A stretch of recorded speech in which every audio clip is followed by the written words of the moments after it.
Good evening, everybody. It's Randy from Randy's Auto Repair Advice.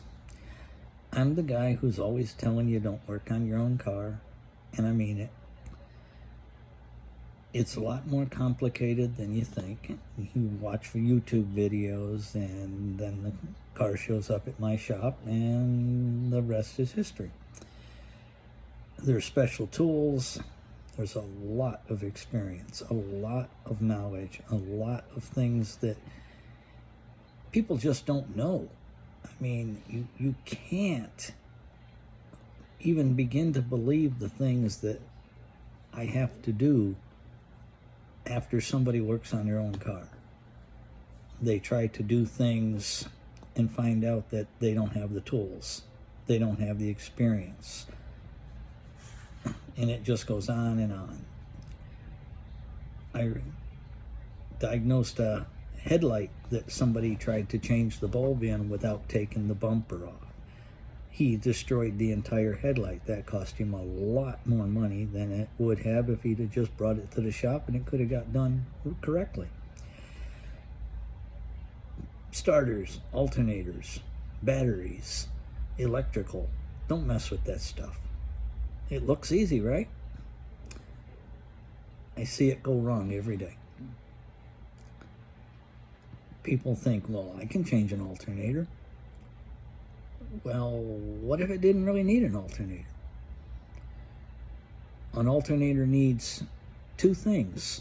An alternator needs constant battery power from the battery, strong 12 volts, and it also needs power.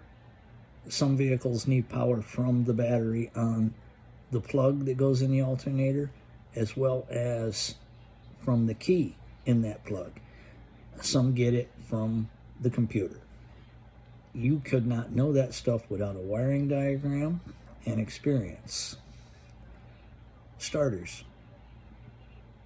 People replace starters, but they don't replace the battery. The battery's 4, 5, 20 years old. The corroded terminals, the rusty terminals, the cables that are not factory and they're just put on with the universal stuff. All that stuff creates resistance, and the starter is the end of the line and it doesn't get the power it needs. People, stop working on your own cars, especially with the brakes. You put on the cheapest possible brakes on one of the most important systems in the car. You and your children, your family ride in that car. You put on the cheapest brakes. You don't put on shims. You don't use the proper lube the proper way. You don't lube the pins. You don't lube the sliders. You use the wrong hardware.